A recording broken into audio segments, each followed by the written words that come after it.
Good morning to all of you. आज हम लोग भारत के भौतिक प्रदेश के बारे में अध्ययन करेंगे। इस भाग में हम लोग देखेंगे कि जो भौतिक प्रदेश क्या होते हैं या क्या है, और उसका विभाजन देखेंगे, कितने प्रकार में डिवीजन किया गया है और उसके एक एक विशेषताओं के बारे में हम लोग डिस्कस करेंगे। ये काफ़ी इंपॉर्टेंट चैप्टर है। इससे भी क्वेश्चन लगभग अपना पेपर में भी आते हैं, यूजीसी नेट में भी आते हैं, या वह असिस्टेंट प्रोफेसर लेक्चरर के एग्जाम में भी आते हैं, और इसके साथ साथ सामान्य अध्ययन के लिए भी उतना ही ये महत्वपूर्ण है।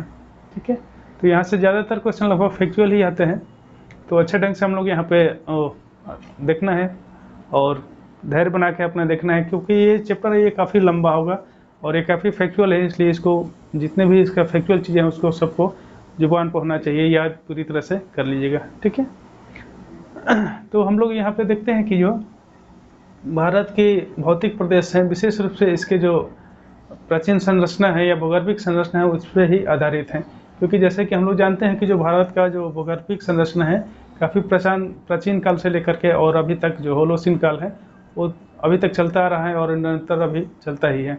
ठीक है, तो उसमें भी आर्कियन क्रम का जहाँ पे चट्टान मिलेगा वहाँ से लेकर के प्री कैम्ब्रियन, कैम्ब्रियन, ऑर्डोविसियन सभी काल की इसमें चट्टान मिलता है, और उसी हिसाब से इसका जो भौतिक प्रदेश हुआ है उसका भी निर्माण हुआ है। ठीक है, तो ये काफ़ी जो भारत का भौतिक प्रदेश है काफ़ी विविधतापूर्ण है, और इसका जो मुख्य कारण है इसका जो भूगर्भिक संरचना ही है। ठीक है, तो हम लोग देखते हैं कि जो भारत की जो विविधता है किस ढंग से है, तो इसमें हम लोग देखेंगे पूरे भारत के संदर्भ में, तो देखेंगे जो पर्वतीय क्षेत्र है भारत में वो लगभग 10.6% है, जो कि पहाड़ियाँ हैं वो 18.5% क्षेत्र पर हैं, क्योंकि पठारी क्षेत्र है 27.7% क्षेत्र पर पठार है, और जो कि मैदान है तो 43.2% पे मैदान है। तो इस आधार पर हम लोग देख रहे हैं कि जो भारत का संरचना है काफ़ी विविधतापूर्ण है, इसलिए इसको अध्ययन के दृष्टि से 4 भागों में हम लोग इसको डिवीजन किए हैं और उसके आधार पर हम लोग अध्ययन करेंगे। ठीक है, तो जो हम लोग 4 भाग में इसको विभाजन किए हैं, इसका जो मुख्य आधार है उसका विवर्तनिक घटना है, शैल क्रम है। शैल क्रम अर्थात कि जो भूगर्भिक संरचना है उसका जो प्रकृति है, स्वरूप है, या जो उसका ऊंचावच कैसे है उस पर भी आधारित है। उसके अतिरिक्त जो ऊंचावच है जो धरातल के ऊपर दिख रहा है उसके ऊंचावच को आधार बनाया गया है। ठीक है, ये विभाजन का, तो ये 4 भागों में विभाजन किया गया है। जो पहला विभाजन है ये उत्तर भारत का पर्वतीय प्रदेश है पहला। ठीक है, जो कि यहाँ जम्मू कश्मीर से लेकर के ये जो पूर्वी क्षेत्र है north east region, Manipur, Nagaland और अरुणाचल प्रदेश तक है, यहाँ तक है। दूसरा जो भाग है उत्तर भारत का जो मैदान कहा जाता है। ठीक है, ये पंजाब से लेकर पंजाब, राजस्थान, गुजरात का कुछ पार्ट लेकर के और इधर असम, नागालैंड तक का भी ये पार्ट है। ठीक है, और यहाँ पश्चिमी बंगाल तक समाहित है, तो उत्तर भारत का मैदान है। इसके बाद से जो प्रायद्वीपीय पठारी क्षेत्र है, ठीक है, ये प्रायद्वीप का पठारी भाग है। ठीक है, ये काफ़ी विस्तृत और सबसे बड़ा जो भौतिक संरचना है। इसके बाद से जो चौथा है जो तटीय क्षेत्र है। ठीक है, तटीय क्षेत्र यहाँ से गुजरात से लेकर के ये पूरे पश्चिमी बंगाल तक होते हुए ये 2 भागों में बटा हुआ है, ये पूर्वी तटीय क्षेत्र है और पश्चिमी तटीय क्षेत्र है। ठीक है, इसके अतिरिक्त जो 2 जो आइलैंड है, तो एक अंडमान निकोबार है, दूसरा लक्षद्वीप, 2 जो आइलैंड का जो समूह है, ठीक है, 2 है, तो इसको बारे में भी उसको तटीय क्षेत्र में ही इसको समाहित करते हैं। ठीक है, तो हम लोग एक एक करके जो भौतिक प्रदेश है इसको देखते हैं कि अभी आज जो देखेंगे उसमें एक सामान्य जानकारी ही देखते हैं।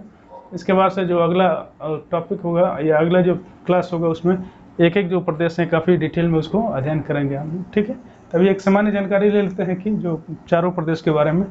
ठीक है, तो जो पहला है उत्तर का पर्वतीय क्षेत्र है। ठीक है, ये यहाँ पे जो नंगा पर्वत है यहाँ से लेकर के और यहाँ पे नमचा बरवा एक अरुणाचल प्रदेश में क्षेत्र है जहाँ पे ब्रह्मपुत्र नदी यहाँ पर टर्न करती है और इधर सिंधु नदी टर्न करती है। ठीक है, यहीं पे नंगा पर्वत है जहाँ से सिंधु नदी टर्न करती है, तो यहाँ से लेकर के और यहाँ तक ही फैला हुआ है। ठीक है, जो इसकी लंबाई है 2400 किलोमीटर है, 2400 किलोमीटर इसकी लंबाई है। ठीक है, और चौड़ाई में काफ़ी अंतर है, कहीं 150 किलोमीटर है, कहीं 150 400 से 500 किलोमीटर तक भी है। ठीक है, तो इस क्षेत्र में काफ़ी विस्तृत है और इधर धीरे धीरे पतला होता गया।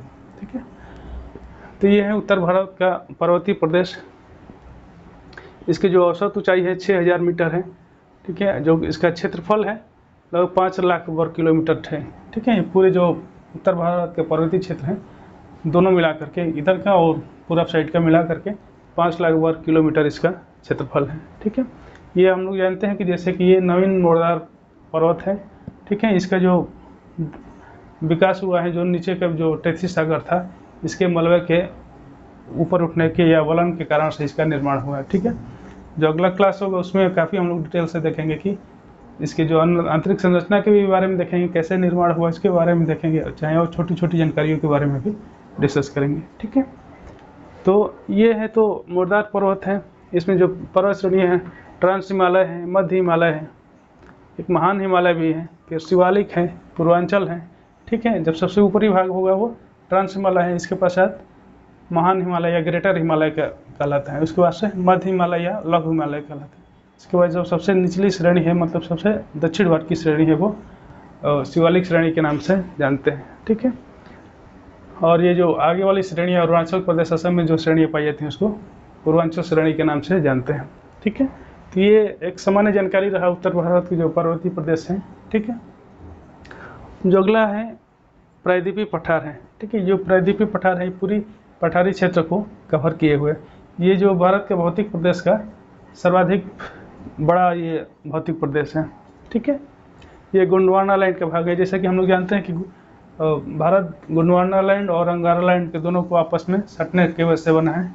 ठीक है, यहाँ पे जो पर्वत है, इधर का जो भाग था एशिया का उधर भाग था अंगारा लैंड था, और इधर का भाग गोंडवाना लैंड था। ठीक है, कल हम लोग जो अगले क्लास में उसको डिस्कस करेंगे, उसके जो डिस्क्रिप्शन बॉक्स है उसमें उसको दे देंगे कि देख लीजिए उसको अच्छे ढंग से।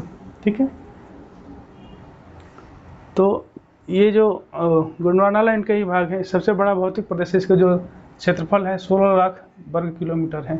ठीक है, और इसमें कई तरह के जो चट्टानें मिलती हैं, जैसे जो दक्षिण का भाग है, दक्षिण या ज़्यादातर पूरे भाग में आर्कियन क्रम का चट्टान विस्तृत था। ठीक है, और इसमें जो धारवाड़ क्रम है, कटप्पा क्रम का भी जो चट्टान है इसमें भी विस्तृत है। और उसके पश्चात ये जो क्रिटेशियस काल में जो लावा का उद्गार हुआ था या ज्वालामुखी क्रिया हुआ था यहाँ पे, तो ये पूरे भाग पूरे लावा से भर गया था। तो इसके जो आर्कियन क्रम के ऊपर लावा का विस्तार हो गया, फिर से ये लावा का क्षेत्र हो गया, या जो दक्कन ट्रैप के नाम से भी इसको जानते हैं। ठीक है, और जो साइड का जो क्षेत्र है वो अभी भी कुछ भाग में विस्तृत दिखता है, तो वो परिवर्तित भी हो गया है, रूपांतरित हो गया है जो आर्कियन चट्टान है।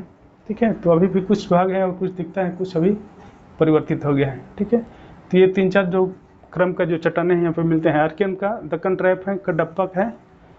ठीक है, और धारवाड़ क्रम का भी इधर चट्टानें मिलता है। इसको जो औसत ऊंचाई है 600 से 900 मीटर है। ठीक है, औसत ऊंचाई। इधर का जो पश्चिम वाला भाग है काफ़ी ऊंचा है, जबकि धीरे धीरे इस साइड में ढलान होते गए हैं पूर्व साइड में। ठीक है, ये जैसे कि जानते हैं कि प्राचीनतम भूखंड है इस एरिया में। ठीक है, आर्कियन क्रम का ही चट्टान इसमें मिलता है।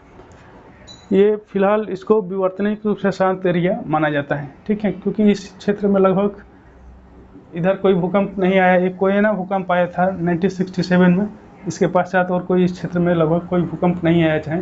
ये विवर्तनिक रूप से लगभग शांत ही क्षेत्र पाए जाते हैं अपेक्षाकृत। ठीक है, जैसे हिमालय क्षेत्र में अभी भी भूकंप आते रहते हैं, अक्सर झटके महसूस किए जाते हैं, जबकि इस क्षेत्र में अपेक्षाकृत कम झटके या नहीं महसूस किए जाते हैं। ठीक है, तो ये लगभग विवर्तनिक रूप से शांत क्षेत्र है। इसमें जो श्रेणियाँ हैं, यहाँ पे अरवली श्रेणी है। ठीक है, अरवली के कुछ भाग हैं, फिर इधर विंध्याचल श्रेणी है, फिर नीचे उसके नीचे सतपुड़ा श्रेणी है, उसके बाद इधर कैमूर रेंज है। ठीक है, इधर बाड़मेर भी पठार है। ठीक है, तो ये इस टाइप के जो श्रेणियाँ भी मिलती हैं। कई पठारों में भी इसको डिवीजन है। पठार के बारे में हम लोग अलग से डिस्कस करेंगे। ठीक है, एक एक पठार के बारे में, जैसे मालवा का पठार है, बुंदेलखंड का पठार है। ठीक है, जो तेलंगाना पठार है, कर्नाटक पठार है। ठीक है, और कई हजारीबाग है, रांची का पठार इस टाइप से। तो हम लोग अगला जो क्लास होगा या जो अगले वीडियो में देख लीजिएगा, उसमें काफ़ी डिटेल में दिया रहेगा। ठीक है, तो ये प्रायद्वीपीय का पठार है।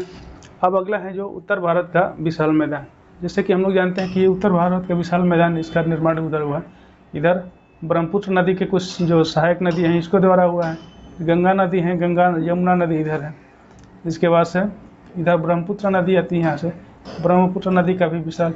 ये तीनों नदी का मुख्य रूप से जो सहायक नदी हैं या मुख्य नदी मिल करके इस मैदान का निर्माण किए हैं।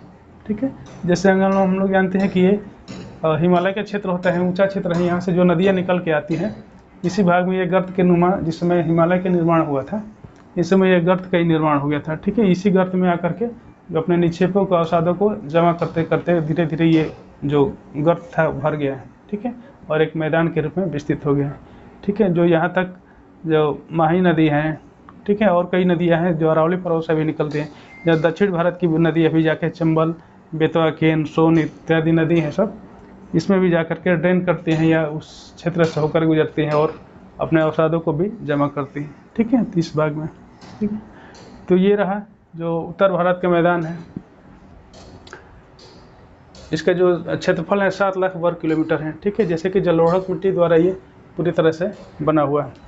इसमें भाबर प्रदेश भी है, तराई भी है, काप प्रदेश है, जलोढ़क है। ठीक है, ये भाबर प्रदेश जो जहाँ से नदियाँ पर्वत छोड़ करके नीचे मैदान में उतरते हैं उस क्षेत्र में भाबर प्रदेश, उसके बाद से तराई प्रदेश आ जाते हैं। ठीक, वहाँ पे जो जलोढ़क पंख का भी या जलोढ़क शंकु का भी निर्माण हुआ है। ठीक है, जैसे कि नदियों द्वारा उसको निर्माण किया जाता है, कंकड़ पत्थर और कई चीज़ मिला करके। ठीक है, तो उस टाइप का जलोढ़क पंख और जलोढ़क जो और जलोढ़क शंकु का भी निर्माण किए हैं। ठीक है, इसके बाद से जो नदियाँ नीचे यहाँ पर उतरती हैं तो डेल्टा का भी निर्माण करती हैं। ठीक है, तो इधर भी डेल्टा का निर्माण हुआ है जो गंगा, ब्रह्मपुत्र और सिंधु नदी के द्वारा। ठीक है, ये इसमें पंजाब हरियाणा मैदान, इधर वाला भाग को पंजाब हरियाणा मैदान के नाम से जानते हैं, जबकि बीच वाला भाग को जो गंगा के मैदान के नाम से जानते हैं। फिर इधर राजस्थान के मैदान के नाम से जानते हैं। ठीक है, ये पंजाब से लेकर के नागालैंड तक, ठीक है, यहाँ से पंजाब से लेकर के यहाँ तक ये फैला हुआ है जो कि 2400 किलोमीटर लंबाई में है। ठीक है, अगला है तटीय मैदान व द्वीप समूह। ठीक है, तटीय मैदान जो अगला जो भौतिक प्रदेश है तटीय मैदान, ये क्षेत्र गुजरात से लेकर के महाराष्ट्र, कर्नाटक, गोवा, केरल लेकर के ये तमिलनाडु, आंध्र प्रदेश, उड़ीसा सब मिला करके और पश्चिमी बंगाल मिला के एक तटीय प्रदेश का निर्माण कर रहा है। ठीक है, ये क्षेत्र ये पश्चिमी तट कहलाता है, जबकि ये क्षेत्र पूर्वी तट कहलाता है। पूर्वी तट अपेक्षाकृत ये चौड़ा है। ठीक है, जबकि पश्चिमी जो तट है पतला है, केवल उत्तर वाला भाग कुछ ज़्यादा चौड़ा है। ठीक है, अन्यथा ये पतला ही है। ठीक है, और जो आइलैंड है अंडमान एंड लाइन है, अंडमान और निकोबार द्वीप समूह है, और इधर पश्चिम में लक्षद्वीप समूह है। जो लक्षद्वीप समूह है विशेष रूप से वो प्रवाल भित्ति द्वारा बना हुआ है। ये प्रवाल जो मुंगा चट्टान हम लोग पढ़े थे तो उसमें देख लीजिएगा जो प्रवाल भित्ति या प्रवाल का निर्माण कैसे होता है, उस टाइप के चट्टान से ये जो आइलैंड है उसका निर्माण हुआ है। ठीक है, जबकि अंडमान निकोबार जो द्वीप समूह ये प्राचीन जो स्थल खंड है उसी का भाग है। ठीक है, जैसे यहाँ पे अर्कानयोमा जो पर्वत है इसी का ये आगे विस्तृत भाग है। ठीक है, आगे तक ये बढ़ा हुआ, तो उसी समय से इसका भी निर्माण अंडमान निकोबार द्वीप समूह का निर्माण हुआ है। ठीक है, कहीं कहीं पर जो ऊँचा उठ गया है आइलैंड के रूप में और बन गया है। ठीक है, तो ये है भौतिक प्रदेश।